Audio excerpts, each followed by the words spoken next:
Ladies and gentlemen, welcome to Heel Turn, our live weekly wrestling show and the official podcast of ProWrestling.Cool.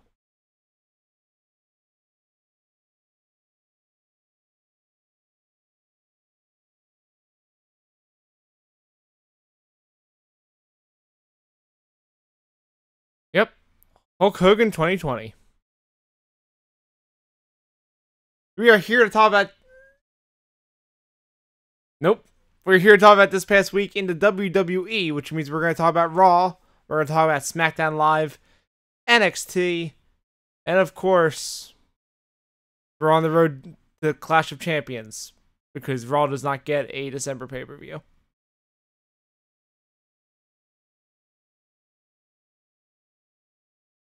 Yeah? I mean, she's a Flair, so of course it's creepy. I'm Owen, joined as always by John.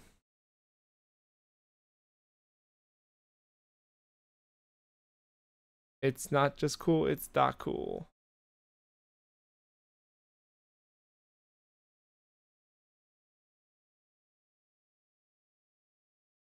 Online and apparently on YouTube. I still don't know how that works, and I don't really care, so don't try to explain it, Owen.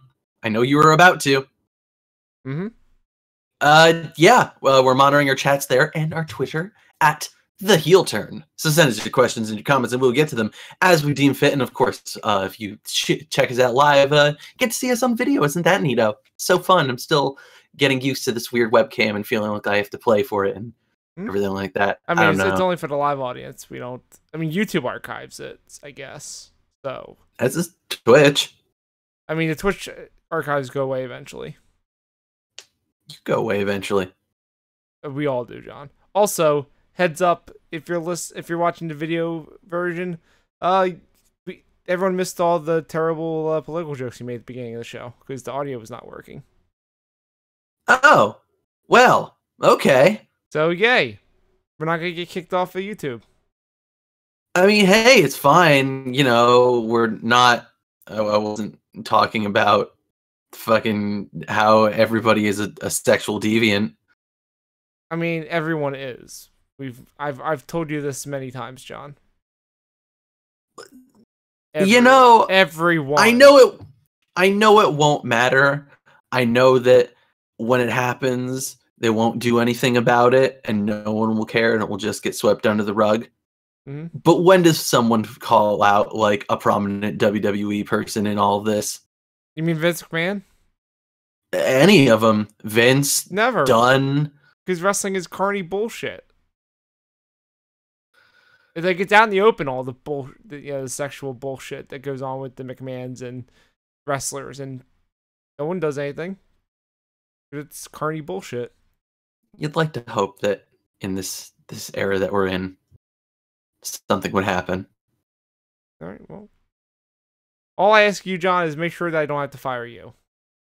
It's not going to happen. I mean, we already know my terribleness. I display it all the time here on ProWrestling.Cool. I thought you were going to say that I know that you're unkillable because you are the entertaining part of the show. Oh, I mean, yeah, if you want to go there with it, sure, that too. Uh-huh.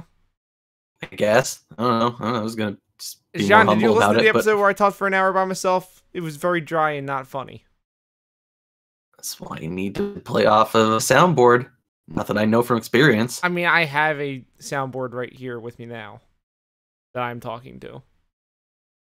Wow. I mean, it's a good thing. You yell a lot, do you not? If you're tuning in live, you get to see my wonderful facial reactions here that don't play on audio at all, but boy, are they fun. This side eye I am throwing. Oh, good, because I don't actually like look at the video because I'm looking at the chat. That's good. I for people at home, I don't look at John during this because I can't make eye contact with him. Haters gonna hate. So John. Yes, that is me. Here's the bit where we talk about stuff we've been doing this week. You know what I started doing yesterday? No. I started playing HQ. That's That is a video game, I hear. Is it? People in my office were talking about it, talking about playing it, and you know, I work for a place that is not entirely like, you know, young and hip and gamer filled or anything. Like, I always feel kind of weird when I'm sitting in the lunchroom in my lunch break, just like playing Switch, as I did today, because you know how you do. You should have been playing HQ. I had a meeting when HQ was running. Oh, there was one right before we started on the air. I got the third question wrong. So, whoops. Nice, good job. I don't know books. Books are a thing. I'm like, yeah, book no, question. it seems like it's fun. Yeah, like the second question was good. Like, which of these is not a single cell organism? It named 2 like single cell organisms and then a caterpillar. Sure. I picked the caterpillar. I was correct. Sure. But all the people that did not pick it, it's amazing. It's good stuff. Yep. Also, hello to Miss Mouse Loves You in the chat for saying hello. Thank you for tuning in. Oh, hey, what's up? We don't give shout outs a lot, but new person. It'll be nice. And also, you found a natural ending point in the conversation, apparently, because I guess you're just not going to tell me more about this HQ thing. No, I can tell you more. It's I mean, have you not played it? No. It's trivia. I hear this. I hear it is a 12-question thing, and that you can win real ass money. Yeah, you can win like $1,000 usually, or a cut of it if you're one of the few people that make it to the end. Yeah.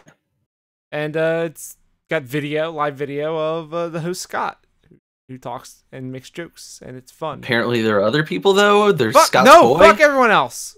Fuck Scott's boys. I hear that Scott lives in a cage. Scott does live in a cage. He cannot talk about the cage. He cannot tell you that people like trivia.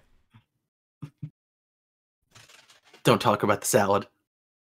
We cannot name the salad. Don't talk about the salad. We cannot talk about the salad. We cannot say if he likes salad. Please. But yeah, HQ is fun. It's iPhone only right now, and you need to enter your phone number to verify who you are. Cool. Because you get, and then it's super shady because there's no like legalese really, and they pay you out through PayPal. Nice. It's super shady. It's kind of cool. I don't expect ever to win it, but you know, I started playing it. It's fun. And also the chat constantly talks about Abby from Giant Bomb. God damn it. Now the whole thing is just going to be Abby from Brooklyn all over and over again. That is what it is. It's constantly just Abby from Brooklyn, and I am one of the people who also writes that. It's pretty good. So have you been playing anything since you're not playing HQ? Yeah, no. I'll talk about it quickly. I've been playing The Mummy Demastered on the Switch. I saw the Giant Bomb quick look of that, and it looks pretty cool. Yeah, it's all right. Okay. I don't know. Like it's a Metroid game that plays a lot like, or like the feel of the shooting is like Contra, and like it's got some cool ideas to it, but like I feel like it never really coalesces in anything. Like the story is not very interesting. It's just, it's something kind of happens. Like I feel like the design of Are you telling me that a game based on a real shitty movie does not have good plot? Yeah, I mean, there's just no charm to the writing, really. Like that's kind of the problem. It's not even just that like the plot is bad. It's just look, man, WayForward, they know how to make some charming ass video games when they want to. Like, and this does not feel that way to me. It just feels kind of like going through the motions. It kind of reminds me of the Shantae game that they made for the DSi, where it's like, it's got a lot of like really weirdly ambitious ideas and like sort of interesting concepts in it that like feel kind of half-baked and don't really go anywhere. So like the death mechanic in this game is actually kind of interesting. It's like, so when you die, your dude gets turned into a zombie, like a mummy zombie creature, by the evil villain. So you spawn it, when you spawn at a save point, what you do is you spawn as an entirely new character with none of your gear. And you have to go kill yourself? Yep, you got a corpse run and get your gear back. So this is the Dark Souls of 2D platformers.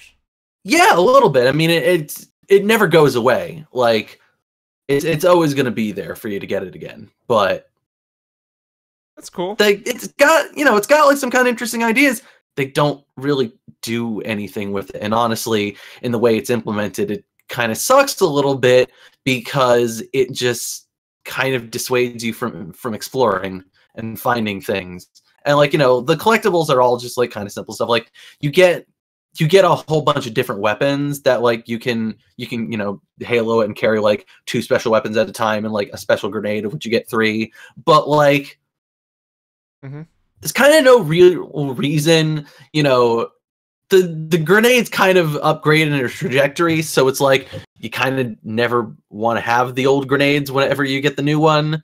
And like, I don't know, the weapons are fine. Like they're fun to mess around with. Like they got some cool stuff. I like the harpoon gun. It's really cool. But nothing ever really like changes the experience. Like it kind of never really feels like you're developing all that much or getting like really cool new powers. And I guess, whatever, like how much can they really do in a game that's supposed to be, aside from like the mummies, it's like, oh, you're playing as a weird military man, paranormal military thing. But it's like the special powers you get are like you get to run faster, which means you can do long jumps, and you can jump higher, and you can get like a thing that powers up your weapons. I assume I'll get a thing that lets me go underwater soon. Like, none of it really feels like, you're really growing as a character. Not in the same way that, like, the Metroids and other similar games do. Like, a Symphony of the Night, if you will. Where it really feels like there's a tangible difference between the character you are when you start that game and the character you become when you finish it. Right. This doesn't really have that. And I was just gonna say, like, I wish the castle design was a little bit more interesting and varied. There's a lot of just like long rooms of fighting the same kind of annoying enemies over and over again, and like the weapons are fun to shoot, but like a lot of the combat is kind of repetitive. Well, you have to remember this is a licensed game for a shitty movie. Still, it's a $20 thing. Well, do you feel like you're getting your $20 worth? I mean, well, I guess I paid $15 for it, so I don't know. It's good. Like it's definitely got some charm to it, and it's got some like, really interesting mechanics, like I said, and there's some fun to it. But like, I started off much hotter on it than I currently am. Like as it's kind of gone along, I'm kind of like, all right, I'd be okay with this ending soon. Like it feels kind of insubstantial. Gotcha. Which is disappointing because, like I said, it starts off really strong. And it starts off like, wow, I can't believe that they made something interesting out of this weird mechanic. Like, not to really spoil anything, like, in the story or anything, but like, there's a point in the game where I'm at where it's like one of the areas I'm exploring is like a crazy ruined city that's overrun by the monsters and everything. And it's kind of like, it feels like something that should be cool and exciting. Like, oh man, look at this crazy thing I found. But it really doesn't feel all that different from any of the other places I've been exploring. It doesn't feel all that different from like the weird sewers that I've been in. That's a bummer. Yeah.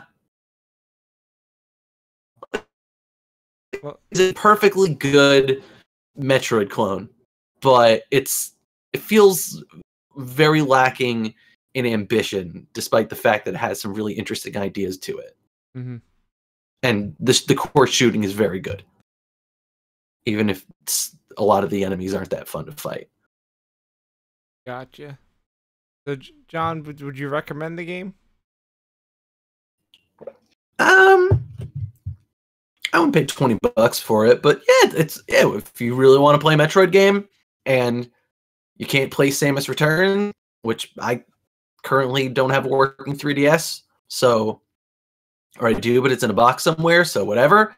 But yeah, it's I'd say probably, $10 is it's worth it. Wait for sale. Sounds good. Yeah. So, John, is there anything else, or are you ready to head into the wrestling news? Hit the jingle. All right, jingle is being hit.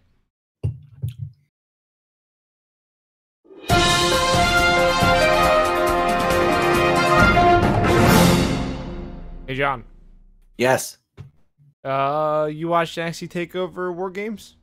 I sure did. We talked about it a whole lot last week on a very long episode. Yep. Well, Drew McIntyre lost the NXT Championship. He sure did, and as I said last week, I was very surprised. And then Pleasantly so. In the Facebook Q&A thing with Triple H afterward, he mentioned that Drew McIntyre suffered an injury. And it is not a storyline. Because he tore his bicep, and he is going to be out until next year.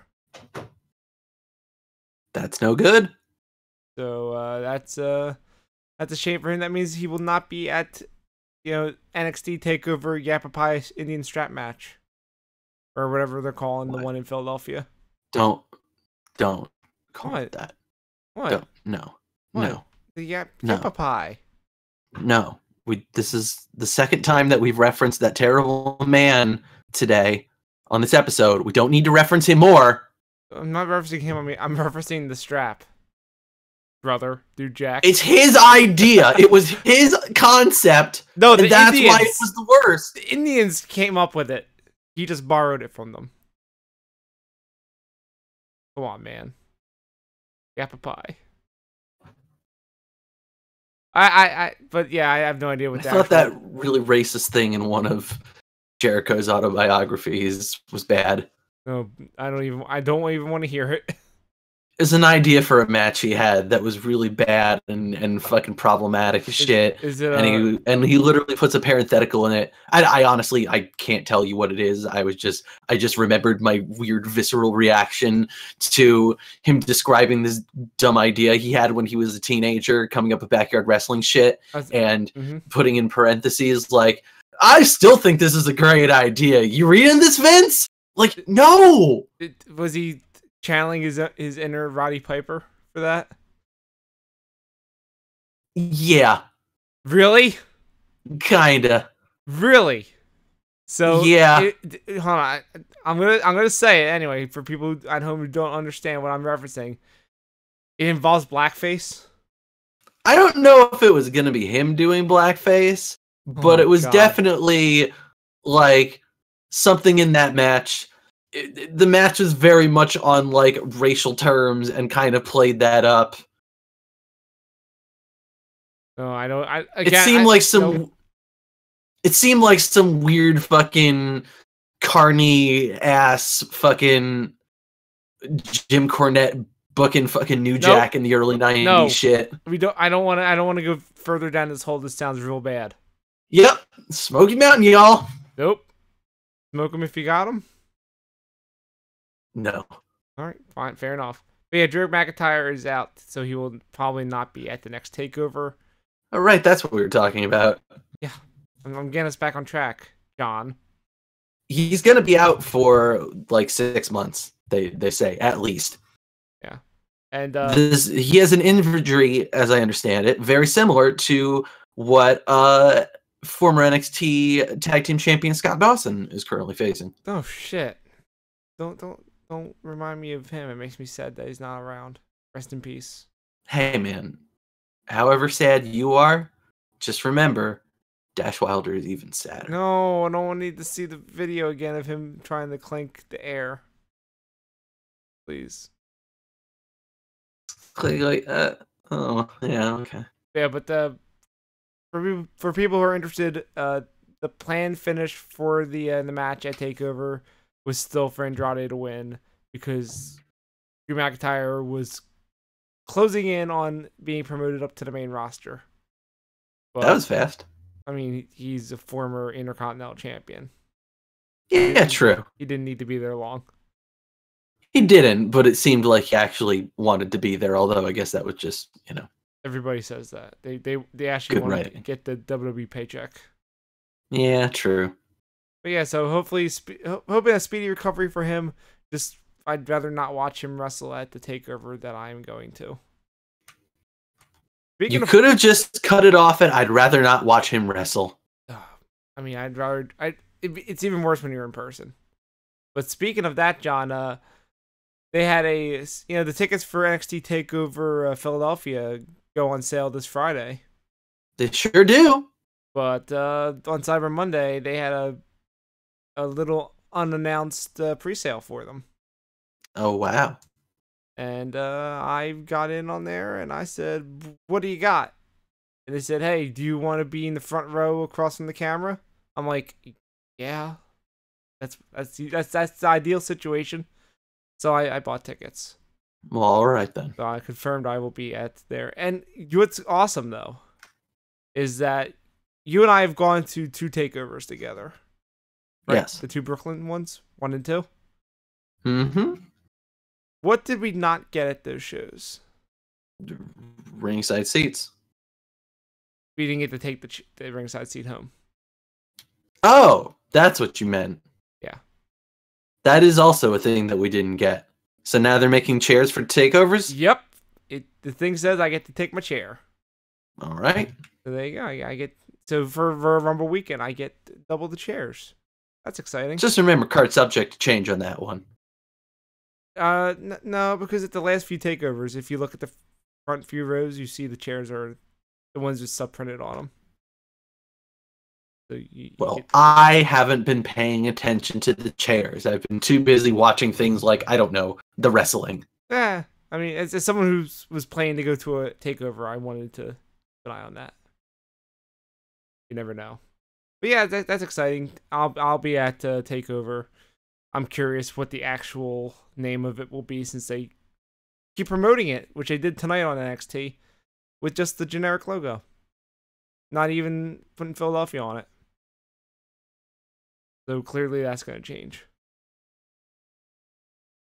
Or it'll just be Takeover Philadelphia, and they're just trying to figure out what they're going to do the logo treatment as. I mean, if they wanted to do a logo, it would just be a giant Liberty Bell. It makes sense. I mean, it's pretty easy. I'm sure they're coming up with something creative. I got speaking of WWE shows, special events. They had Starrcade this past weekend. Yeah, they did. Did not air on the network. That's dumb as shit. They had cameras there though. Of course they did. So they almost always have cameras at these things. I mean, so are they going? Did they film it and they're gonna put it out later? I mean, shit. We'll talk about how they almost always film these things later. Okay, fair enough. Did you follow along with anything that happened at Starrcade? Yeah, I did. I saw that spine buster that Arn did to Dolph Ziggler. That was cool. Did you see Goldust come out? No, I didn't see Goldust come out. I saw Dustin Rhodes come out. No, he came out as Goldust first. Oh, he did. With the music and the robe, and then he took it off, and then the natural Dustin Rhodes music played. It's pretty good. It's really good. Getting to see him wrestle at Starrcade was pretty neat. I don't even remember who he wrestled. Does anyone know who he wrestled? Yeah, it was Dash Wilder. Why? He's Raw. The Raw guy. So it was Goldust. No, Goldust is Dustin Rhodes is a free agent. He shows up at NXT all the time. Excuse me. Goldust came out in the beginning of the match, so I mean, it was Dustin Rhodes dressed up as Goldust without the paint. It was a swerve, son. Anyway, that was cool. They did the cage match. Seems also, cool. Shut up. The Hardys were there. Delete. We'll get to that. True. But yeah, Starrcade seems cool. apparently Michael Hayes said it all together, which comes as no surprise. Yeah, of course he did. He's And the only person there that would champion that. with power, you mean? Because Arn would also champion it, but he doesn't have power. True. And apparently, word is that they may do it again next year. Hopefully, they'll actually air it live. All right, then. Arcade is cool. Make sure you check WWE.com and social medias to see all the cool videos and photos they did. And before I get this last bit of news, do you have anything you want to contribute to the news section? Or are you good? Nope. Did you hear about this last bit of news about WWE Studios? Yeah, I did. Weird, right? I don't know entirely what it means, though. So Although I'm sure what it actually means is nothing. Oh, they're going multi-platform. So aside from all the shitty movies they keep putting out, they're also going to put out the shitty TV shows. Scripted ones, reality ones, family and animated television, and digital content. Sure. So they're I mean, they're getting in the shitty TV business because the diva stuff's already working so well for them, so they want to double down on that bullshit. Yeah, I mean, it makes total sense why they would do this. Like, their film studio division is doing okay. Like, clearly there's a market for going for, like, you know, streaming first or streaming only. Like, it seems like a lot of their movies fucking just end up there anyway and do that circuit. So, like, especially since it seems like is their deal with Lionsgate is over, right? I have no idea. I thought that was like a 6-movie deal, so that could be over. I don't follow WWE Studios movies very much because they're all bad. I've seen one of them. I've seen 0 of them. I don't even know if Oculus counts as the thing. Because, like, it does. They didn't make that. They just, like, gave some money to it when they to, like, distribute it. Is WWE Studios' name attached to it? Yeah, it is. Then it counts. They buy the mirror from the Levesque family, and I was like, I wonder. Wait, is that really their name in the movie? It's not the name of the characters in it, but like the big spooky mirror that like is, you know, the whole central thing of the horror plot. Yeah. The previous owners that they get in an auction from are the Levesque family. That's fucking perfect. And I was like, I wonder. Does that mean that mirror murdered Stephanie and Triple H? Does that be cool with that? Heel turn. Heel turn. That's not nice. Fair, but it's not nice. Anyway, they're making a bunch of bullshit. I'm sure it'll be as good as the quality shows that they make now. I mean, I hear it's cool. I mean, yet we'll never get a new season of WWE. Said no one ever until now. And I didn't even really mean it. Wow. Okay. Oh, come on. Are you going to sit here and defend that show? No. No, I'm not. Yeah, John, is that it for news? It's a lot like The Mummy Demastered. It wasn't bad, but it was also just no ambition whatsoever.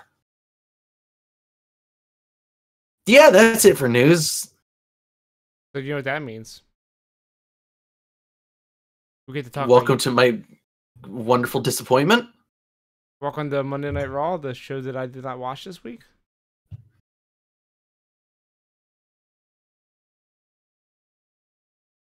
John? Hold on. Yeah, sorry. Shit, no. Oh, fuck, the recording's messing up. Oh, that's cool. Wait, hold up. No, it's working. Did we lose anything? Might have lost a little bit. Making more work for me, my friend. Hey, I don't know why the system overloaded. Stop downloading porn. I'm not downloading anything. Uh-huh. Who downloads porn anymore? The shit's all on like the fucking video sites. Whatever, man. Save a Fucking copy. Luddite. You save a private Get with copy. the times, Grandpa. You save a private copy. Duh. I guess. Yes, I know. I know you don't want to talk about Raw, but there are things that happened on Raw. I didn't so let's watch just get it. to the important. Let's get to the important things, Owen. My first important thing: can people read about it on our website? No. Wait a minute. Please You want to know why they can't read about it? Because you don't like writing for the website? No, because I finished watching Raw like right before NXT. Moving is hard, Owen. I don't know if you know this. I heard that you like to move it. I do, but not unpacking boxes and feeling overwhelmed. That part sucks. Never unpack the boxes, obviously. Just live in a box. Speaking of overwhelmed, are you Matt Hardy got very overwhelmed after his loss against Bray Wyatt on Monday's episode of Raw. But can you blame him? I mean, because it's Bray Wyatt. How do you lose to him? He's bad. I know how, because Matt Hardy's also bad. Well, I mean, I wasn't gonna say it, but I'm glad you did. Anyway, yeah, he after the match he just sat in corner and did delete a whole bunch and made people think that he's gonna finally break. But no, fuck this. I don't trust them. They've done this too many times. Of like, oh, he's awoken now. Oh, now he's got the streak there. He's going and calling things delightful.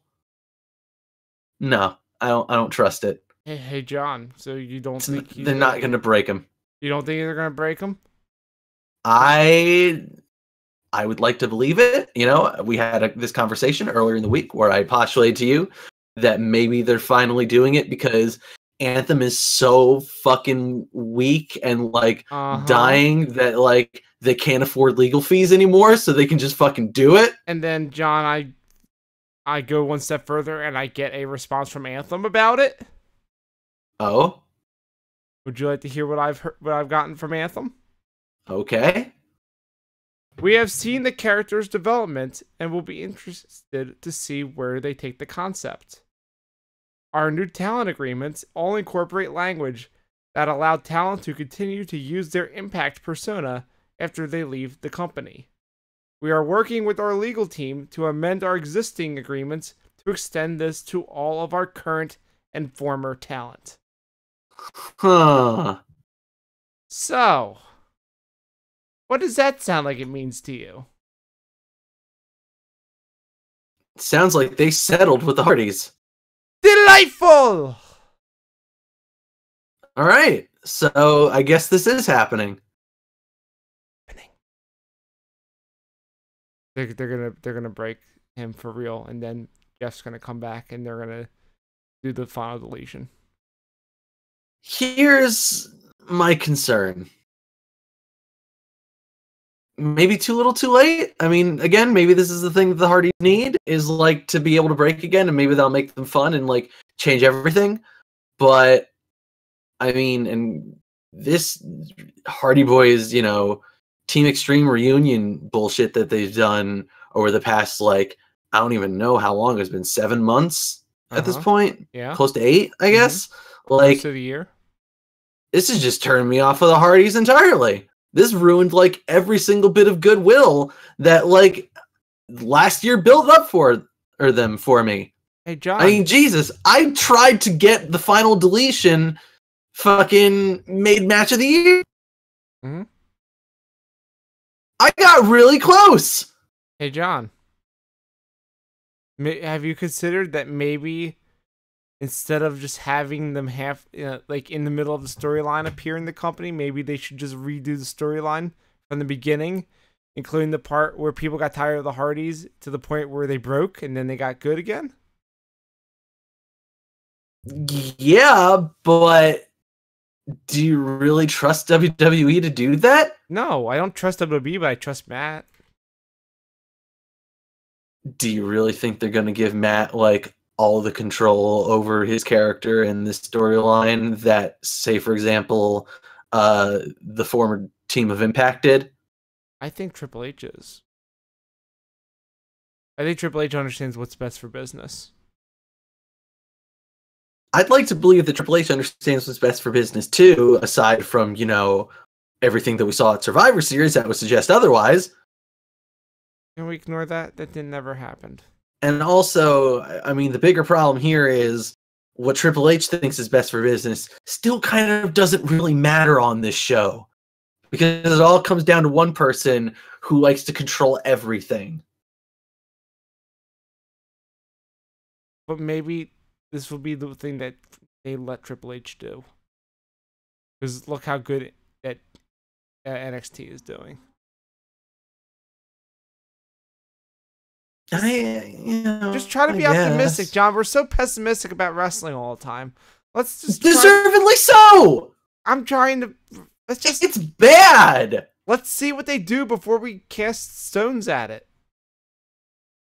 If it's bad, it's bad. But don't assume it's going to be bad just quite yet. I feel confident in saying that these people have not earned the goodwill. All right. Well, they deserve to be looked at with skepticism and scorn. If it's good, then fuck yeah, I'm totally on board. But skepticism and scorn. Saying, just imagine if Matt comes out in the Royal Rumble as fully broken Matt Hardy, and the whole arena is chanting delete because it's a very smart crowd for the Rumble. Just imagine. Speaking of things that should be deleted, yeah, can we get rid of Paige? Yeah, sure. Why not? I mean, she literally just got back. Yeah, and like, I don't know. I'll admit I'm being very petty about this, just because I really hate when people do that fucking "I'm back" thing. Like, it's so fucking lame. Stop it. That was last week. She did it again this week. I mean, that's her thing now. She's doing it to upset you personally. It's bad. Like, I get that it's, you know, she's a heel or whatever, so of course she's gonna be shitty and annoying, but like, that shit is just fucking hackneyed and stupid and just makes you look like a dork. Mm-hmm. Like, it doesn't work with all the other stuff where she's like literally yelling about like, hey, you know why I did that shit last week? Because fuck all of you. I'm the matriarch of the fucking women's evolution. She called it the WWE evolution. Sorry. Uh-huh. She was, you know, she literally said, and you know, let's admit, kind of true, I'm the person that buried the name Divas forever. Huh? Like, you know, again, like, she's got good heel reasoning, even if, you know, her actions totally suck. Like, the whole thing is that, like, you know, her lackeys jumped, what's her name's, Mick James and Bailey before their triple threat you know, six woman match against those two and Sasha Banks, and then they just all beat up Sasha Banks. Hey, John. Yep. You know she's full of shit when she says that stuff about the diva thing, right? Yeah, but you know, look, there's a there's a case to be made there. John, you know that her nickname was literally the Diva of Tomorrow. It was the anti-diva. Thank you. No, that was in NXT. When she came to the main roster, it was the Diva of Tomorrow. That was her name. Vince is a shitty man. Kevin Dunn is a shitty man. And the term diva didn't go away until it was Sasha Banks, Becky Lynch, and Charlotte wrestling at WrestleMania. Again, though, there's a case to be made. There's a case to be made that, again, this whole thing happened because of Paige and Emma.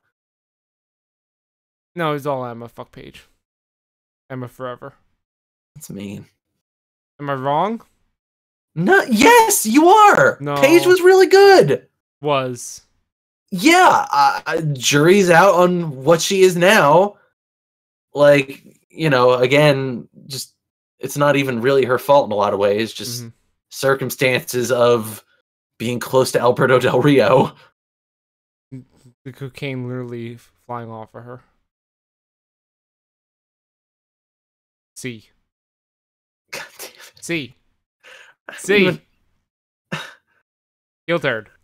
Speaking of cocaine, Okay, that's a transition I'm ready for. Let's go. let's talk about Asuka. What? Okay, I want to see the connection here. Where's the connection? She yells like she's on cocaine. I don't know. Oh, she yells like she's a crazy Japanese lady. Cocaine makes you do things really fast, and she broke the record for the shortest win by submission in WWE history. Without, any distractions or foreign objects. Yeah. She just fucking immediately put Dana Brooke in an armbar and won. But that's not the best part. You know what the best part is? What? The insert promo beforehand. Actually didn't see the insert promo. There's an insert promo right before the match of Dana Brooke saying that she found Asuka's one weakness is that she starts slow.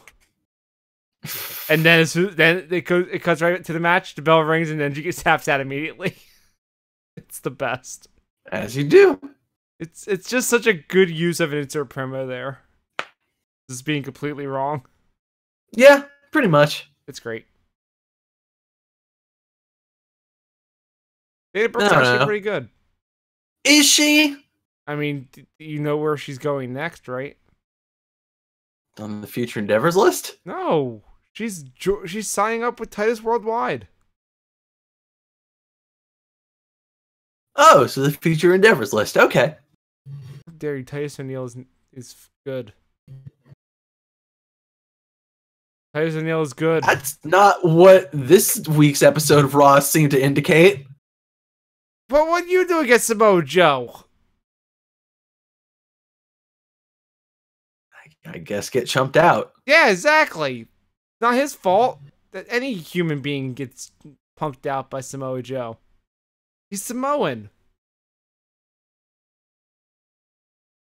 Speaking of people getting chumped out by Samoa Joe, So, I guess we need to talk about this Roman thing. the Rom Dog? The Rom Dog millionaire. The big dog? The big dog. The Grand Slammer of the them big all. dog, all the belts. Fuck JBL. Fuck Dean Ambrose. Wait, did you know this story about JBL, right? No? WWE's list, they had a thing where they were listing all the Grand Slam champions, right? Mm-hmm. Didn't list JBL, who is a Grand Slam champion. I mean, Booker T did say it on Raw. Mm-hmm. So maybe I was wondering about that. That seemed like, oh, they're putting weird focus on JBL. I guess it's just because they all like him for some reason. No, because they forgot JBL, and JBL was very upset on Twitter about it. Yeah, that makes a lot more sense now. Of like, oh, okay, they got shit for it, and now they're course correcting to the fair, extreme. It's kind of fucked up to ignore JBL's accomplishment. And to be fair, fuck JBL. To be fair, fuck Booker T. I like Booker T. No. Did you not see what happened during the match with Seth Rollins? No. Where they served up a question for Booker T saying, "Oh, if Seth Rollins gets the win, do you think this puts him and Dean Ambrose in line for a tag title shot in the future?" And Booker T just straight up says no. He's like, "No, this is a singles match. It has no repercussions with tag matches at all." Even though he's not wrong. No, but the entire point of this match was to get them set up for a tag title rematch. Which they even had an in-ring interview with him about them going after the tag belts after winning. It's still dumb. Fucking Booker T. Booker T is the smartest man in the room. I'm sorry. He's an idiot. He's just the worst. I'm down with that. No. I'm totally down with that. No, fuck that. This is not a tag match. Who cares what he do in singles matches? Shut up. No, but the commentary is there to sell the story and give a reason why this match is happening. And Booker T just straight up says, no, fuck this match. You know what? Again, though, as an agent of chaos that hates this show, I'm okay with it. I'm okay with them being like, nah, actually, fuck this John, show. as the producer of the show, doesn't make sense. As the producer of a show who likes to like have some order, I very much know you're an agent of chaos.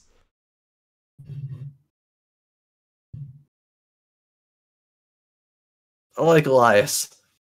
Who? You might have heard of him. He seems to be controlling the Miztourage now. Yeah, because the Miz is dead now. Did you see any of the Elias segment? I saw the harmonicas. That was fucking awesome. Just push him to the moon. And the best part is that the crowd, who was like totally fucking anti-Elias, like in a fun way, like don't get me wrong, they're definitely a good kind of heel heat, not like fucking X-Pac heat or whatever. Mm-hmm. But like this crowd that was so not into him is like fucking Miztourage is out here playing fucking harmonicas, and they're like, I feel like I should boo this, but I don't want to. I mean, they're pretty good at playing harmonica. It was fucking great. That might be .Cool's moment. I'm just saying. Oh, there's so many .Cool moments, though. Like, I think right now, like, not to tip my hat too much for the year-end awards, I don't think there's a way you can top the crowd chanting, "This is murder," or "That was murder." Pretty .Cool moment. That's pretty funny. But again, we'll save that for next month. And then yeah, he and Roman had an Intercontinental Championship match, and those Why? are 2 guys. They wanted to give Elias a big marquee match and make him look cool and strong and stuff. And no, only Roman looks strong. Which, yeah, of course, Roman looked very strong in the end. Only Roman looks strong. No one else allowed to look strong.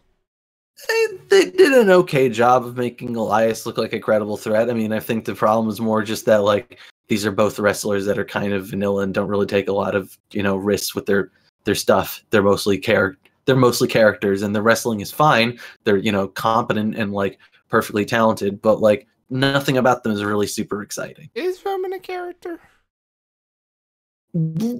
I more meant Elias, to be honest. Okay, because I'm just saying Roman's character is... Roman I'm is Samoan and just I look strong. Roman. Roman is just Roman. Roman is his own class of thing. He's not a character. He just is. I'm a big dog. This is my yard. Check out my belt. Grand Slam champion. Believe that? He did not say believe that. No, he doesn't say believe that. He says believe that. He didn't say that either. What? What's his character? Man with belt. He beat The Undertaker. As I said, man with belt. Does he still talk about that? Does he still have a character? I mean, he still talks about being the big dog and it being his yard. Okay, that works. He should come out at WrestleMania from a giant doghouse. Sure. This match was fine. Roman won because, of course, he did. I mean, of course, he looks strong. It ended with him getting chumped out by Samoa Joe. Because don't you understand, John? The only way to beat a guy whose gimmick is I'm Samoan is by being beaten by a bigger guy who is even more Samoan. Also, I just like that Samoa Joe only fights like the same 3 people ever. And like, as much as we complain about that happening in WWE, like Samoa Joe also feels like such a fucking crazy ass motherfucker that is like, who's always just like, no, I'm going to kill you. I don't care that you beat me. I want you dead. This is going to happen. You are going to die. And I'm into it. I mean, that's what he does. The crowd it is what he does. The crowd chants Joe is going to kill you because he is going to kill you. I'm aware. I wasn't suggesting otherwise as much as I was suggesting that I like Samoa Joe. I like Samoa Joe too. I can't wait for him to have a TV match with Roman where he gets beaten clean. I hate you.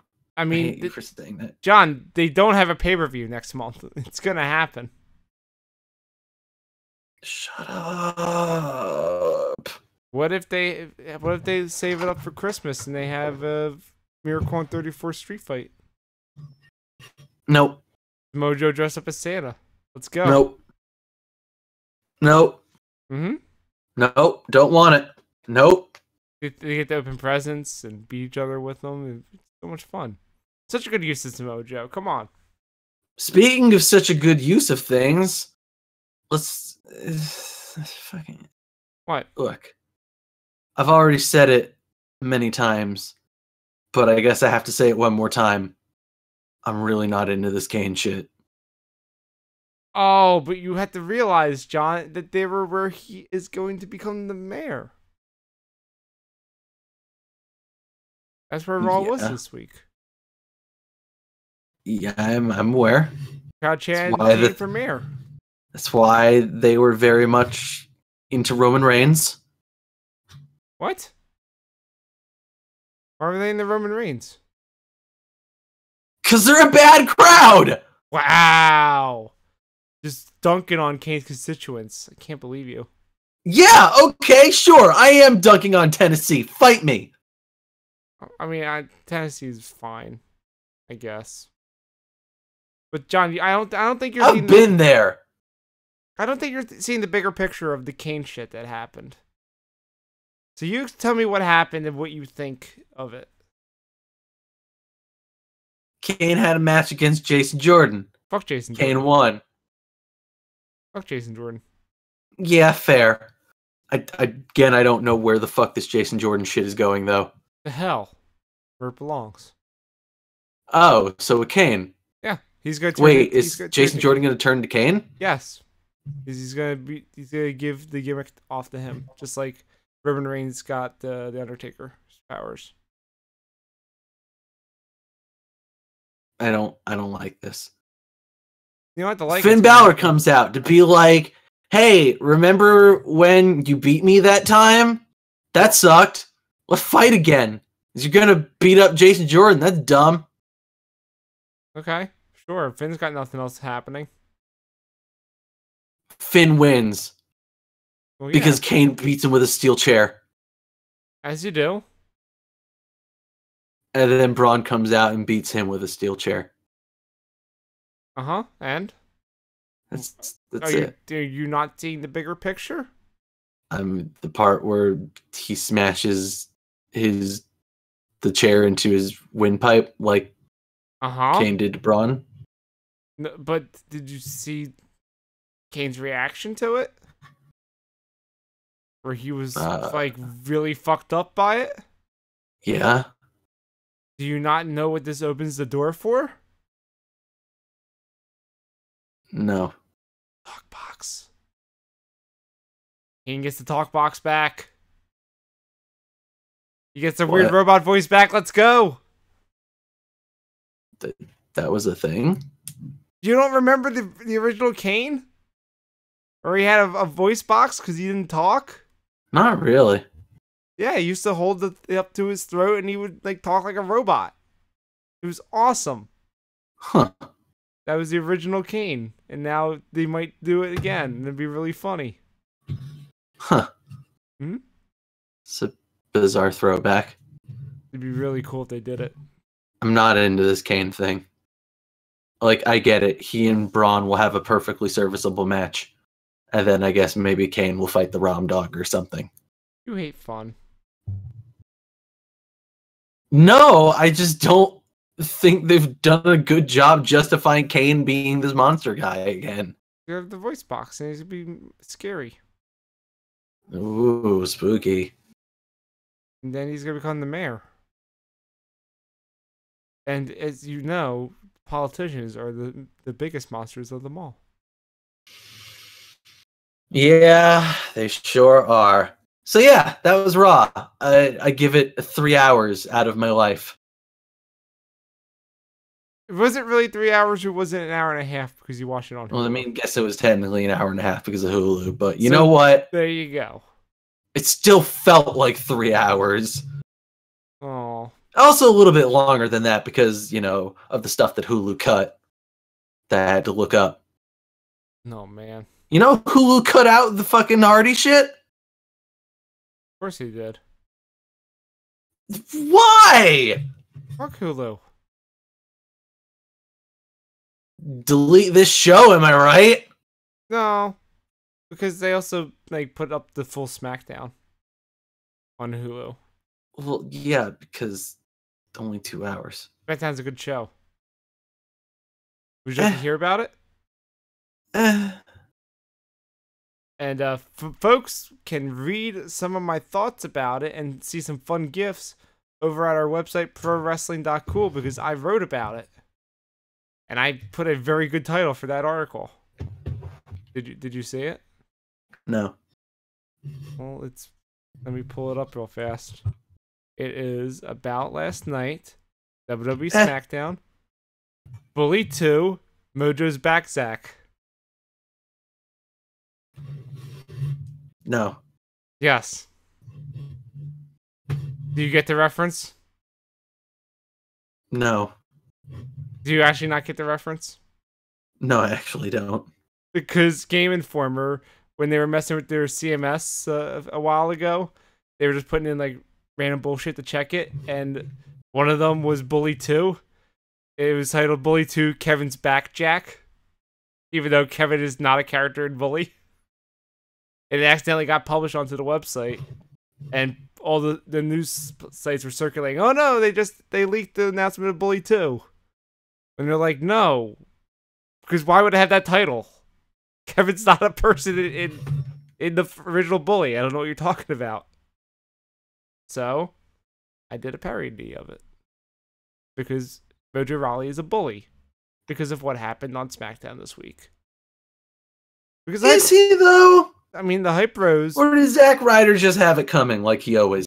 Well, let me explain to you what happened. Because last week, we had the Hype Bros against the debuting Bludgeon Brothers. With their real terrible looking outfits. And it was a squash. Yeah, I don't know this whole thing. I mean, I liked their new in-ring style. It's very good. Just the outfits I wish were better. Well, they wanted a rematch. The Hyper Bros wanted a rematch this week, so they got it. And it was the exact same minute-long match, except that the Hyper Bros swapped positions. And it was Zack Ryder getting murdered. And Sure. And then after the match, I think it was Charlie, or it was Dash. I don't remember. It might have been Dash. I'm not sure. Have you noticed now that all the female interviewers backstage are all brunettes? Yes. And they all look the same. It's very confusing. It's kind of how it was before. I know, except they were just all blondes. Yeah, but then they started mixing it up because they had Charlie and they had Renee and stuff. And it's okay, but now it's just confusing again. Anyway, whoever interviewed them asked about what does this mean for the Hype Bros, and Zach did the thing he's been doing for months, going, "Oh man, we really need to change because the landscape of the tag division's changed, and we need to change. We clearly need to turn heel." And Mojo's like, well, actually, fuck you. I'm turning heel, and now you are dead. Sure. Did you see this segment? Because Mojo was really funny in it. No, I didn't. Because he just pummeling the crap out of Zack Ryder on the mat and just kept yelling that the Hype Bros are dead. Constantly just yelling, the Hype Bros are dead! The Hype Bros are dead! And then I go and I think to myself, do you think this is the end of the tag team? I'm not sure. Yeah. So, Wait and see until next week. Exactly. They'll be back together again next week, clearly. They're just settling their differences. You say that, but this is WWE where that typically happens. No, I think this is actually a heel mid-card push for Mojo, which I could be into. That's unfortunate. I wanted to be the bully, which that's the title of my bout last night. I wanted to just be backstage bully beat because we haven't had one of those since Ryback. And he was also a meathead, so this is perfect. But yeah, I'm all for a better mid-card heel than Baron Corbin, who was real terrible on this week's episode. What did he do, Owen? Well, Bobby Roode had a backstage interview with one of the brunettes and asked about Baron Corbin accidentally clocking him during the main event lumberjack match last week that caused the big brawl. And he's like, well, Baron Corbin tossed a bunch of shit at me, so I don't think it was an accident, even though it clearly was. Baron Corbin shows up and says, well, you know, Bobby Roode's a dick. Yeah, and so is Baron Corbin, who comes in and says, well, fuck you. And Bobby Roode's like, well, how about you challenge... If you're so big and bad, why don't you defend your United States title against me tonight? And Baron Corbin shakes his head. And then says no. And leaves. Okay. And that's all. Reasonable. That's all he does on SmackDown. Wait, either of them? That's it. That's all they had. He just challenged them to a match backstage, and Baron Corbin said no, and that was the end of it. Cool. Mm-hmm. That'll be exciting for Clash of Champions. No, it won't. A guy who is too boring to be a heel, and a guy that should be a heel but is not. Yeah, I'm not looking forward to that. They should just make a triple threat with Ty Dillinger. Because Ty makes everything better. What the fuck has Ty even been doing lately? Is he sure not appearing in this film? That's a lot of people, because SmackDown is very limited because of the 2-hour thing. But yeah, if you read my article on the website, I actually pitched that Mojo should get into a feud with Ty Dillinger in the mid card. Because then Ty will lose. Ty always loses. I know, and I hate it. What he does, just accept it. You did this. I didn't do anything. This is your fault. No, it's your fault. Your brand didn't want him enough. So your brand decided to murder him? Yes, because he always got murdered in NXT. It's what he does. He's won like maybe one match, and that was that cage match against Eric Young, and that's it. You're a cage match. Thank you. Shut up. Tell me more about this bad show. It's a good show. Thank you very much. And the New Day are a good part of it. Because they fought against Chad Gable and Shelton Benjamin. Two very good teams. But do you know what the New Day did before the match? No. They came out with their box of Bootios and dumped it onto this kid in the crowd, except there was no cereal in it. You know what? You know what was in the box? How would I know what was in the box if I didn't even know what happened? It was pancakes. What? New Day has pancakes. What? New Day pancakes. What? And the Uso are on commentary, and Big E goes over to them and pulls and like puts his hand down in his singlet and pulls out a plate of pancakes for them. And then also a bottle of syrup and some napkins. What? Yep. And they hand it off to Byron Saxton, who threatens to eat them. To which Tom Phillips replies that if you even take one bite of those, we are all leaving the ringside area because fuck you. That is just nasty. It was very good. It was very bizarre, and I'm very much into it.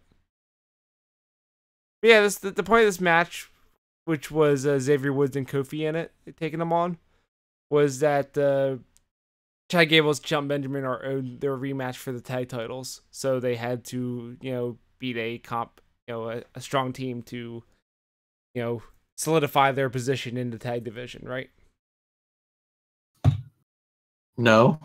If they're owed a rematch, why do they need to fight another team? Just to because they have to wait until the pay-per-view, so they have to keep looking strong heading into it. So why not fight the longest reigning tag champs? Sounds like they're gonna lose. Yeah, because the New Day totally beat them. Ha! The New Day beat them clean. So guess what? Welp. I have a feeling that we're gonna have a triple threat tag match at Clash of Champions. Sure.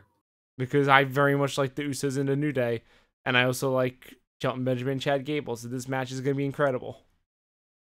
Buckle up. I said buckle up. Isn't this 3 face teams? No, Shelton Benjamin and Chad Gable are heels. Are they? Uh-huh. Remember they were chop blocking and injuring the Usos. And then cutting his mocking promos. The Usos. What? Yeah, but fuck the Usos. I like the Usos. They got pancakes. And they got the division on lock as the Uso Penitentiary. Also, they beat the Bar, because fuck the Bar. Prisons are not a face move. Tell that to Breezango. They're literally cops. ACAB. Did you know that there was a Fashion Files on SmackDown? I did know, yes, because I remember you saying last week that they announced that they were gonna do a Saw parody. I said that 2 weeks ago, actually, because they did not have one last week. They did it this week. Sure. They took a week off in the Fashion Files, and we had a Saw parody, and it was not bad. I wish it was more references, but I guess a lot of people don't watch Saw except for me. Is it bad that I'm just kind of over the whole Fashion Files thing? I mean, it's been going for a little while. I wish it would lead to something, but yeah, I get it. I thought the whole thing was leading to The Bludgeon Brothers. Yeah. Yeah, I don't know. I don't know what's happening anymore because there was a mysterious person who was the Jigsaw character who appeared on an iPad on the wall. What? And my favorite part about the iPad is that you saw the lightning connector attached to it because it was clearly plugged into something. Well, yeah, I mean, look, man. It was really funny. The Jigsaw killer is going to have to save energy somehow. Yep. Well, they also put a 60-second timer on the iPad before they released a deadly gas into the room. They had to find the key. Where do you think the key was? It was inside somebody. No idea. Well, there was a cloth in the middle of the room between Ascension and Breezango, and they pulled it off, and it was the decapitated head of Tully. Tully the horse. Which they had a fun flashback thing to remind people who he is.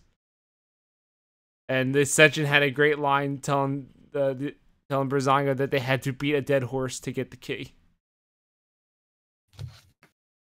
Because the Fashion Files are very dragged out.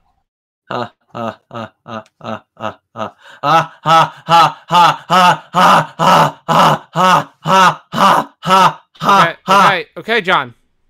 Breezango. Get it? Akira Tozawa. What? Who's that? I don't know who that is. He's the WrestleMan. He says ha a lot. I wish he was on a television program that people watched. Don't we all? But yeah, Breezango used the key to escape. The Ascension tells them to leave them, because they're gonna sacrifice themselves for their friends. And Breezango yells at them that they're actually their friends and fuck them, and they leave. And the gas comes and kills the Ascension. And that's the end of the segment. The Ascension are dead. Well, I wish them the best of luck in their future endeavors. Hey, doesn't that suck? That's a weird way to write off some wrestlers. Death by toxic gas. Do you think this actually is a write-off for the Ascension, or do you think that they're going to just have them come back next time? No, they'll be back.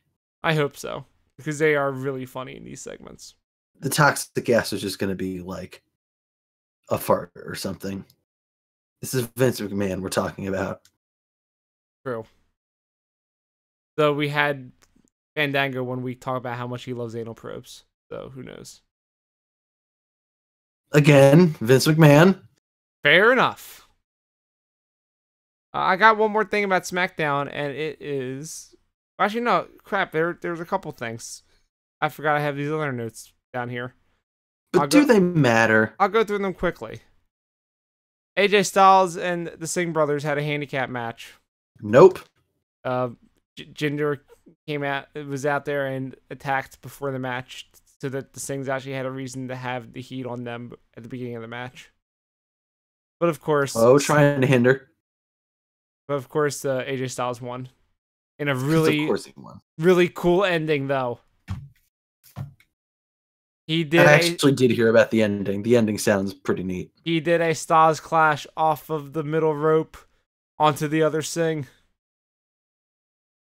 It looked dangerous and amazing. That does sound pretty fucking cool. Yeah. It just sucks that it's going to lead to an AJ Styles Jinder Mahal match. It always does! Yep. I mean, I'm honestly surprised that Jinder hasn't won it back yet for the India Super Show. I don't think he's going to, because it's big enough that he's fighting Triple H. Yeah. And going to probably beat Triple H. Of course he is. When the cameras aren't rolling, Triple H will do whatever to please the crowd. It's just when it's on that he has to fuck everyone over. See Survivor Series. Did you see the video after they went off the air? Yeah, I did. Where he ran into the stage. That's fun, but also the cameras weren't on, so he can actually have fun then. Instead of being an asshole that ruins everything. I'm not having fun. You know what else is not fun, John? The Riot Squad. Oh no! Which is the name with 2 T's, you mean? Yes, with 2 T's, because Ruby Riot now has 2 T's, because I don't fucking know. Because copyrights. Well, they trademarks. came up with the name, so why didn't it already have 2 T's? Literally a name the WWE gave her. Not extreme enough for Vince McMahon. He likes to rock and roll. He's not... all into the songs that the hip kids are listening to, like Jerry Lee Lewis. My God, I knew that's where that was going. But yeah, they had a backstage interview and also commentary during the recap explained that Becky Lynch is going to be gone for a while, meaning she's filming the Marine. But yeah, this backstage interview sure showed that only Ruby Riot is ready for the main roster. Because the other two... Is she, though? She... Talking-wise, yes. Okay. Because the other two had like 1 or 2 lines, and they couldn't even deliver them convincingly. It was bad. And that's not just me hating Liv Morgan because she exists. She's legitimately bad. And they had a 6. But let's be honest, you mostly hate Liv Morgan because she exists. Yes, but I'm saying she's also bad. Outside of my hate for her. They had a 6-women tag against Charlotte, Natalya, and Naomi, which went as you would think with Natalya being involved. She's like, fuck it. Yep, started the match, got tagged out blindly by Charlotte, and said, fuck it, I'm out, and left. Making a handicap match. Which resulted in them murdering Naomi with stairs. So it was 3-on-1, and Charlotte lost. Oh, they're going to do another stairs match? If only. But that pay-per-view already passed. So yeah, I don't like these girls. I don't like what they're doing. In comparison, I like what they're doing on Raw compared to them, because this is really like a real bad knockoff of what they're doing with the Paige and all them. Also, in fairness, I'd say that the talent that they've picked for Raw is much better. Yeah, I like Sonya Deville. And Mandy Rose, I think, is a fun character that they could do good things with when this story's over. I see no potential in Sarah Logan, and no, I don't even see potential in Ruby Riott at this point, really, either. Yep. It's not good. The last thing on SmackDown for realsies is the whole Kevin Owens Sami Zayn thing, with also a bit of a feud between Daniel Bryan and Shane McMahon. Yeah, I don't get that. That's dumb. Also, yeah, like who is the third person again? The Sarah Logan? Sarah Logan, Liv Morgan, and Ruby Riott. Like, who is she again? She's the outdoorsy one, the hunter. Oh shit! Wait, isn't she Crazy Mary Thompson? The formerly one? I don't know. Why don't you fact check that while I talk about this next thing? Yeah, okay. And yeah, so it was Shane McMahon and Dan Bryan are having their weird feud thing, where don't like it. I kind of see where it's going, because Shane wants to just straight up fire them, and Dan Bryan's like, no, because these two are actually talented, and we don't want Raw to have them, because even though Survivor Series is over, we still have this feud with Raw. Remember the whole point of the brand split? Remember? Please remember. It is in fact Crazy Mary Dobson. Oh, she's fine. This character's not good though. She's not crazy enough. Anywho, Shane McMahon finally goes, yeah, okay, but the main event that I booked last week of Orton versus Kevin Owens is now no disqualification. And, no. And Sami Zayn's barred from ringside. But it's no disqualification. Yeah, how can you do that in a match? Yeah. To which I go, what happens if Sami Zayn comes out? Is he going to get disqualified? There's no disqualifications. But they never explain that, so whatever. Of course not. Why would they? Yeah. The actual match involved a bunch of weapons. And then the fight went out toward the ramp, beating them up on the stage. And wouldn't you be surprised to see that Sami Zayn came out with a chair and beat the crap out of Orton? Say what? Oh, but don't you understand, John? He beat him up at the top of the stage.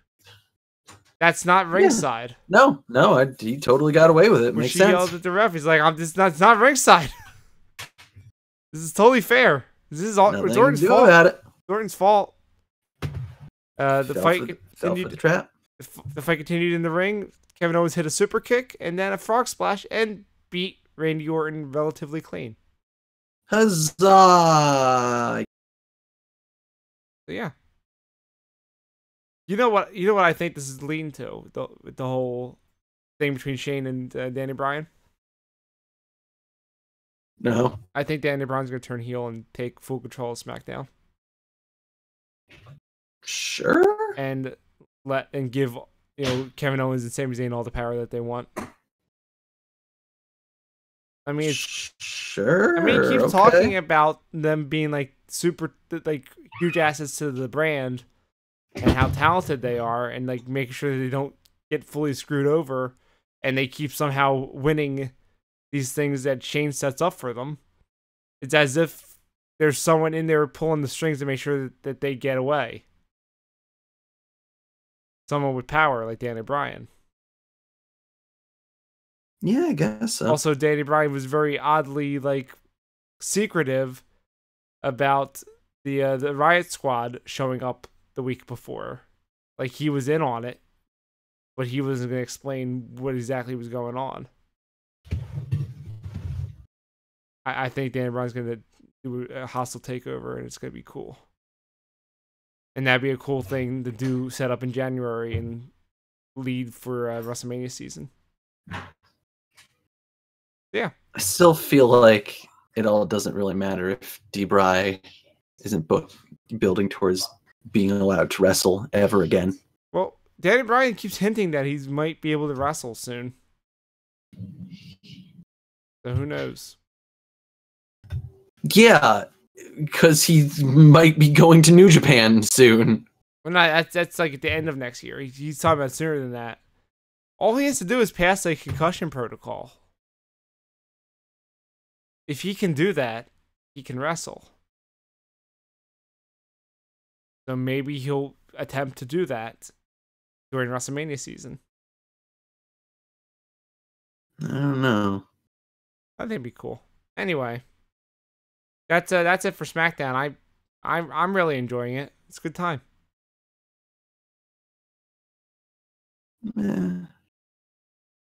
John, why don't you bring things home? Talking about NXT this week, which was a weird one. Owen, NXT made no sense to me. Why? So, I'm sure you can answer this for me. Mm-hmm. Was this just that San Antonio house show they did where fucking Drew McIntyre fought, what's his name? Adam Cole, baby? Pretty sure. I mean, it was in San Antonio. And it was Yeah. recent. And it looked like it was a house show, so It yeah. definitely a show. So yeah. I mean, I feel like they're going to spread it out between the next few weeks, so yeah. Pretty weird if they show that Adam Cole match. Why? Because then they have to be like, hey, we filmed this a while ago. Hey, John, what if he doesn't have the belt on him? Like they knew. But they're already talking about how he's injured. I don't know, John. Maybe that match is just for the live crowd. Because also, remember, Shawn Michaels was the referee, so maybe they might not show it. Maybe I remember that, in fact. I don't know. Might be a special attraction. All I know is it's likely that next week is also going to be from that show. Just like I remember that the weird timing of things make absolutely no sense. Like, say, for example, the fact that, you know, on last week's NXT, you know, the one that they filmed before TakeOver, WarGames, they had a whole segment of the Street Profits outside the crowd, hanging out with the crowd, and then getting into a fight with Tina Sampatelli and Riddick Moss about standing around their Maserati or whatever. Set up a match for the next week. To set up a match that happened this week on NXT. John, they're trying to act like everything's happening in present time. What the fuck? John, just let them roll with it, because the commentary actually is recorded, like, in present time. The commentary this week was egregiously bad. It's weird, as if it's not, you can't really do it well if you're watching on a monitor instead of being in the arena. See the Mae Young Classic stuff, because they had to re-record all the commentary. You know what? No, I'm not willing to go there with that. Like, yes, while it would be cool if they could do it live, like, look, they do this a lot of like, hey, we're just gonna record the commentary like when it airs and like do that. Like, they have a lot of practice with this, and the problem was not like that, oh no, they had to do it on the fly, that sucks. The problem was more, Jesus Christ, Morrow, all you were doing is just like fucking weird references to shit that like does. But like, it was egregious this time. Like, he just fucking spent like a minute and a half talking about Black Friday. You know why? Because he's trying to get over the fact that this is happening this week. Because how would he? I know. How it was would he too know much. if it was a week ago? It was too much. I don't think that was Morrow's fault. I think he was given that direction. Still too much. Whoever made that decision, bad call. Michael Cole. Michael Cole is involved in NXT commentary? Yes, he has been. Really? Yes, he's always been. I didn't know this. Yeah, he's always there in backstage, talking into the headset, giving them pointers and stuff. Yeah. Mauro doesn't need pointers. No, he doesn't. But when Vince has stuff that he wants to be done, he's got to do it. Mauro needs nothing. Mauro needs to be far away from JBL. Very true. Anyway, this match was fine. It was a lot like the matches we've seen of them before. Yeah. Or the one match we've seen of them before. I like the Street Profits. I think that Angelo Dawkins needs to stir the pot more. I like Montez Ford. He's great. His high flying stuff is fucking rad. He's gonna be a real winner, that one. I think they're both gonna be winners. They're a good team. I like the mix of them together. It's good. Good chemistry. Angelo Dawkins still does nothing for me. Oh, you're no fun.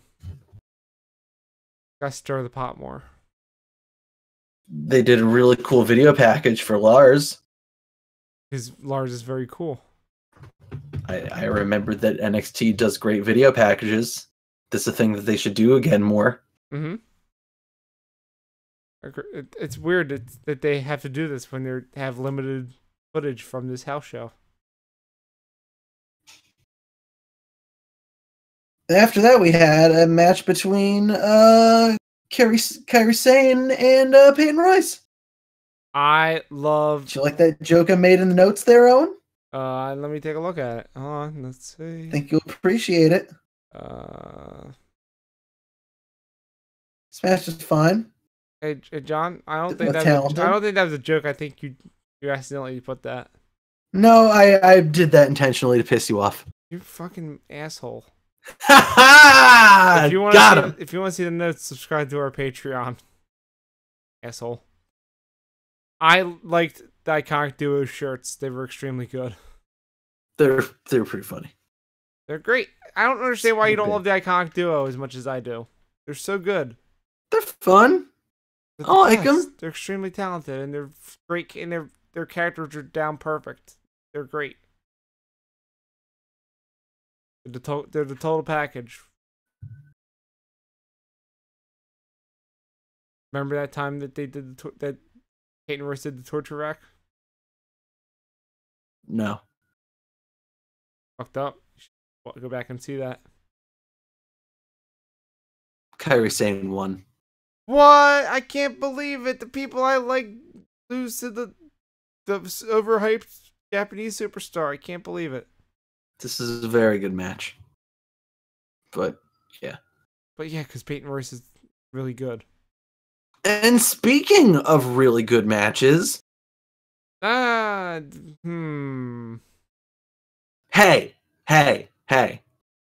Up until the ending, Mustache Mountain versus Pete Dunne and Mark Andrews. You can say Mandrews. It's fine.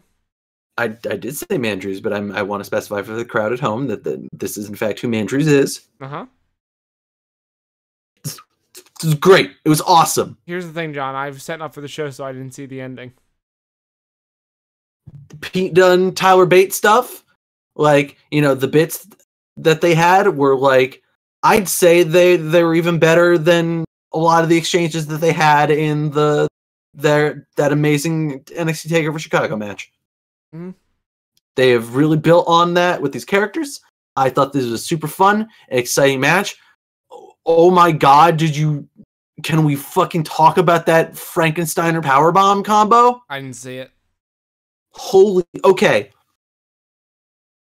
Mark Andrews is on the top rope with I want to say Trent Seven. Mm-hmm. Pete Dunne tags himself in. And of course, Mark Andrews is like, what the fuck? What the hell, man? What is your goddamn problem? Why are you such a dick? And Pete Dunne is just like, what are you waiting for? Do your shit. And Mark Andrews is like, shit, okay. And fucking there's Trent Seven off of the goddamn top rope into Pete Dunne, who is standing there, who grabs him and fucking sit out power bombs him. That's fucking great. It was insane.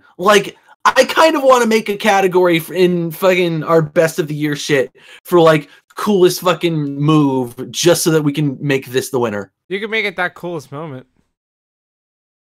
It was really good. But you know why I was going when you were saying this match was great? Why? Because Pete Dunne did the Pete Dunne things, and I didn't want to look at it. I mean, that's part of what makes it good. Is Pete Dunne does the Pete Dunne things. I don't want to see the and joint manipulation. Fuck. Yeah, I never want to see that either. But it's a thing that happens. It's like saying, "Oh man, I hope they don't joint manipulate in a William Regal match." I mean, it's not nearly as bad as when Pete Dunne does it. It looks really. I don't know. It's pretty bad. It was pretty bad when Regal did it. You remember that Cassius Ohno match he had? I remember the Cesaro one.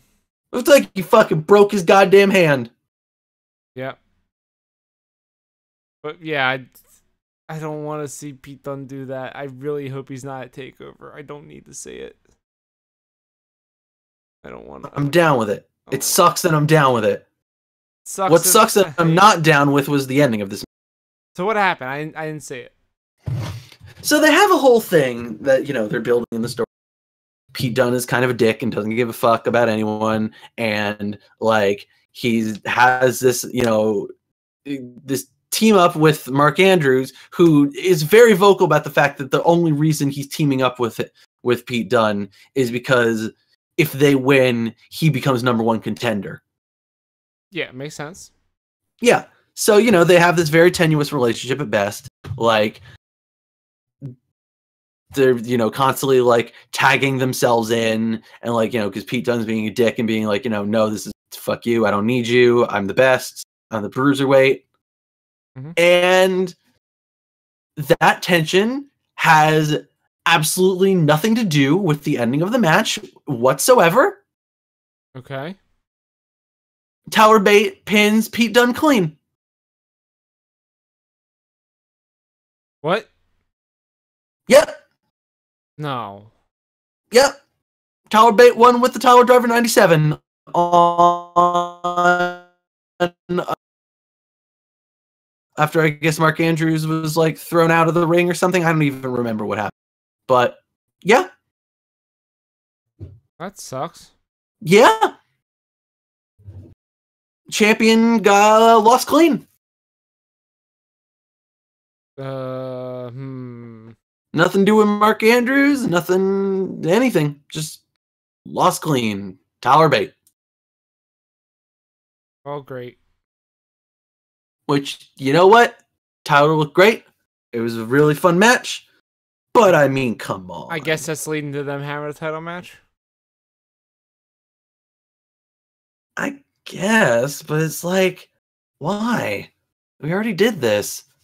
Well, he's the one that he won the title from. See, this is why you do it in January, and then you have your match of the year again. 2 years in a row. Whatever. What do you think about NXT overall? It was good. I mean, it was certainly strange because it was that sort of a house show with like some weird time jump things of like, hey, remember this thing that happened at WarGames? Hey, remember this Ruby Riott match that we had last week? And it was definitely last week that we did it. They're doing their best.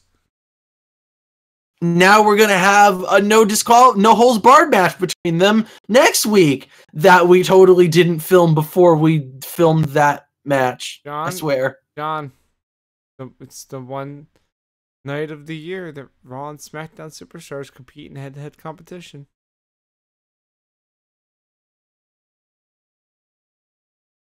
We're done. Okay. We're done. Tell the folks. Wrestling's bad. But I keep watching it because you make me. I mean, you can stop at any time. You say that, but I know that you'll just release the rest of the toxins. I'll never tell. Guys, this has been Heel Turn, a production of ProWrestling.Cool. It's not just cool, it's not cool. It's a website. Go to the website. We got cool stuff on the website. Like what?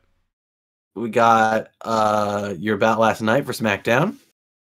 We don't have one about Raw? Again, I finished watching it like 3 hours ago. I know. I'm just letting the folks know that if they're looking for it, it's not there. We got statistics. We got hot takes. We got things of general interest. We got reviews. We do. And I'm still surprised that Survivor Series rated so low. yeah, I thought it was a pretty good show. Yeah, I thought it was decent. You know, I guess up and down is not so bad, but No, up and down's better than what usually is, which is 2 thumbs in the middle. yeah, I guess so. One thumb up is better than 2 in the middle. True. It's science. Also, thanks to our Patreon subscribers, which you can be one over at patreon.com/PWC. We're gonna have some really weird piece of content going up on the website. I don't want to really talk too much about what it is, but I'm gonna have to build a thing into the website so you can put it on there. It'll be something, all right. How's that article coming along? Without giving away too much. I don't even know where to begin. I have faith in you. You'll pull it off. I mean, that's the thing. Is like I know where to begin. Like I have the characters down pat. It's just, Jesus Christ, what have we done? We sold out. Help us sell out over at patreon.com/PWC, and you can get fun exclusive podcasts, or even the notes of this show. You can see the hilarious joke that I made in the NXT notes where I wrote not funny at all. Billy Kay instead of Peyton Royce because they're the same person. You gave it away, so good job. There are other funny notes that you can see, but now you know why Owen was so mad. All the jokes are bad, and he is a bad person. Don't look at the notes. Subscribe. Well, anyway. you're a worse person, so there. How about that? How does that make you feel? I don't cover Raw. Well, I wouldn't if you didn't make me. Heel turn. We do this show live every Wednesday night at 9 p.m. Eastern over at Mixler.com. Sorry, we don't do that anymore. No. That thing's broken. Twitch.tv/Ozone Online. That's a thing that we use. And it's also YouTube, I guess? Just search ProWrestling.Cool on YouTube. You'll find it. Or don't. You should. Hang out in the Twitch chat and type Kappa over and over again. And then type really vile shit and we ban you. But don't do that one. But Kappas are always welcome. I'm going to say that you can do that so that I know who you are and ban you. I mean, blast you on the internet. We had vile shit in the YouTube chat that I don't usually check, so don't worry. Well, again, it's YouTube. Fair enough. John? Speaking of bad places on the internet, there's Twitter. At the heel turn? Yeah. We also have a Facebook, facebook.com/PWDOTC. Another bad place on the internet. Also, PWDOTC is our other Twitter, if you're into that kind of thing. Super bad websites like Twitter, where you can find me at IamJohnGM. Superbadwebsite.com. That's my page where you can see the trailer for the movie Superbad. Also, you can follow me on Twitter at @the_Ozone. Huzzah. Does superbadwebsite.com actually go to the movie Superbad? I don't know. Well, it should. Anywho, we'll be back next week with another fun, exciting episode. I don't even know when Clash of Champions is. When is that? Is it soon? Nope. It has to be. I mean, I don't know. That's what I meant by nope. Well, whenever it is, we'll be ready, and we're gonna keep on keeping on. So until then, y'all come back now, you hear?